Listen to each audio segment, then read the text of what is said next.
The Indiana Fever have had a solid run in the second half of the 2024 season. Caitlin Clark, Indiana's outstanding rookie guard, has led the team to 4 consecutive wins. Clark is earning recognition for her strong performances. Nevertheless, some believe that WNBA star Sheryl Swoopes has failed to appropriately present Clark with flowers. Swoopes is shutting down detractors with a conclusive exposé of texts between her and Clark dating back to early 2024. But still, Swoopes seems to be after Caitlin Clark throughout the whole season, and now she has been silent about her for weeks. And in a bid to make amends, she's coming up with old conversations, just to try and turn the tide. But isn't it already too late? Swoopes turned to X to publish a series of text conversations showing her and Caitlin Clark's interaction after Swoopes apologized for incorrectly stating that it was her 5th year at Iowa in February, when it was her 4th. "Hey Caitlin, I wanted to personally reach out to you and say I made a mistake on what year this is for you. COVID year has me all confused. Lol. I also have nothing but respect for you and your game and appreciate your skill. Congrats on everything you have accomplished thus far. Be blessed," Swoopes said in her initial text to Clark. Clark took no offense at Swoopes' blunder and assured him that everything was okay between the two of them. "No worries at all. I really appreciate you reaching and there's no hard feelings. I appreciate all you have done for women's ball and for inspiring girls like me and building the foundation and platform we have today," Clark replied. Sheryl Swoopes has a great love for competitive and exciting basketball, which the Fever are playing a lot of, but she has been a big detractor of Caitlin Clark ever since she joined the league. But the recent performances of Clark and the Fever have shown Swoopes who the real Rookie of the Year is. Indiana currently has a 17-16 record and is 6th in the WNBA standings. If they continue to play well, they will make the playoffs and have a chance to go far. Caitlin Clark has been on a tear since the Olympic break. She had 31 points and 12 assists in a 100-81 win over the Chicago Sky. She then had 28 points and 12 assists in a 100-93 win against the Dallas Wings only a day later. Clark's season averages are 18.8 points, 8.4 assists, and 1.4 steals. Clark isn't the only one pushing the Fever ahead. Kelsey Mitchell has been one of the league's most effective offensive powers since the Olympic break. She scored 36 points against Dallas, which is triple her season average. Indiana has a potential to make an impact in the playoffs if they maintain their current pace. But it's safe to say that Caitlin Clark has exceeded everyone's expectations since she lit up the collegiate basketball world at Iowa and became the NCAA Division I's all-time top scorer. Clark was the obvious first overall choice in the 2024 WNBA draft, and she has proven to be the game-changing, franchise-altering phenom the Indiana Fever hoped for and more. Clark led the Fever to a 193 triumph over the Dallas Wings on Sunday, scoring 28 points and dishing out 12 assists. In doing so, the Fever earned their 17th win of the season in 33 tries, bringing them above 0.500 in terms of winning percentage, the first time Indiana has that in 189 games, according to Elias Sports Bureau via ESPN. That is the longest period of time in which a WNBA club has not had a winning record. The last time the Fever had a winning record before Sunday's victory over the Wings was on June 13, 2019, when they defeated, interestingly enough, the Wings 76-72 to move to 4-3 on the season.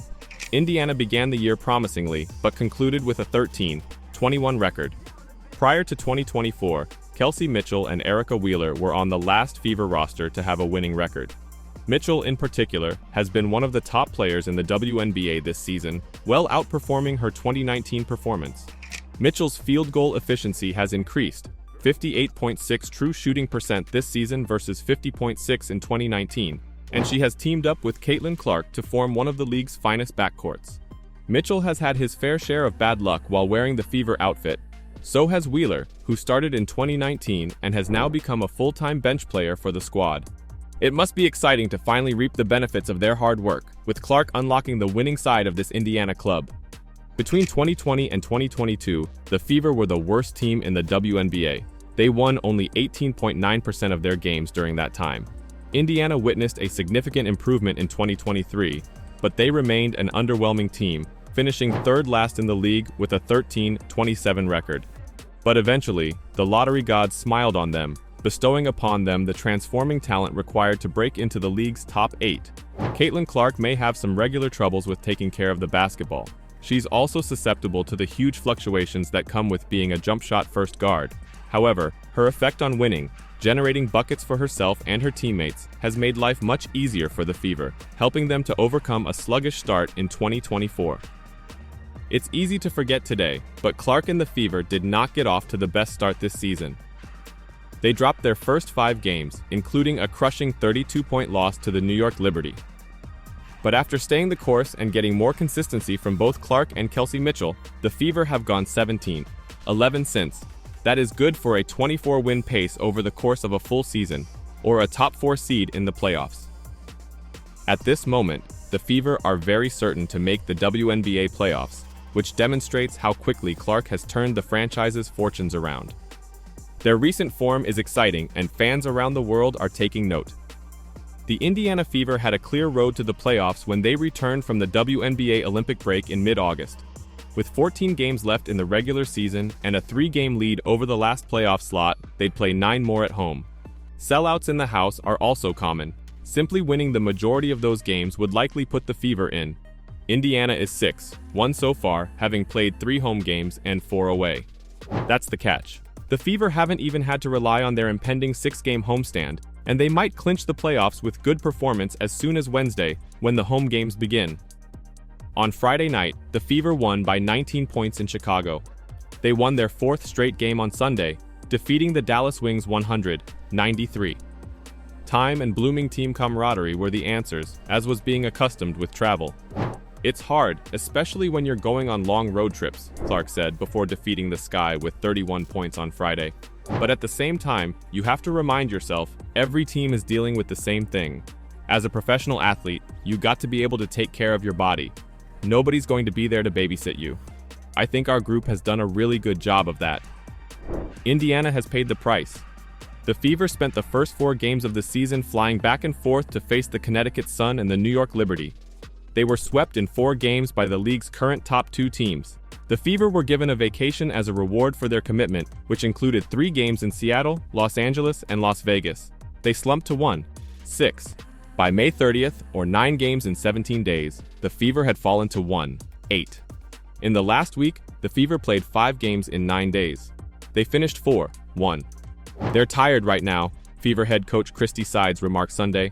They've laid it out there. We just keep talking about emptying our tank. Whenever you're out in those 40 minutes, just the confidence that they're playing with. I'm proud of the road games have been tough.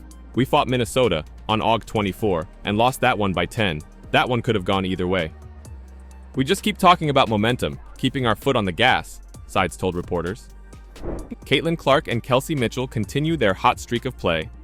Kelsey Mitchell is unstoppable right now. The veteran scored 20 or more points in her 7th consecutive game, breaking the franchise mark at 5 already. Mitchell scored a season-high 36 points versus Dallas, going 5 for 7 from beyond the arc. Oh, and 4 of those occurred in the second half. Mitchell consistently appears to lead the squad in the back half. Leading 92-91 with 2 minutes left, Mitchell somehow was left open and plunged the knife. Our pace is setting us apart from a lot of different teams, Mitchell said. Clark's stats on Sunday were nearly identical to Friday's, 28 points and 12 assists, with 5 3-pointers. She was pursued by fellow Dallas rookie J.C. Sheldon throughout much of the first half. It significantly hampered the offense's fluidity, but not disastrously. Clark eventually broke the stalemate, hitting several off-balance triples and dishing up 8 assists in the second half. She currently has the most points of any rookie in Fever franchise history, at 617 and counting. Also, 617, 1 in 17 days since the Olympic break. It must have been fate that the Fever recovered. Clark had stated in May that all failures will pay off in due time. And it did. And with their current form, they can ever further climb in the standings to gain a better position for the playoffs, don't you think?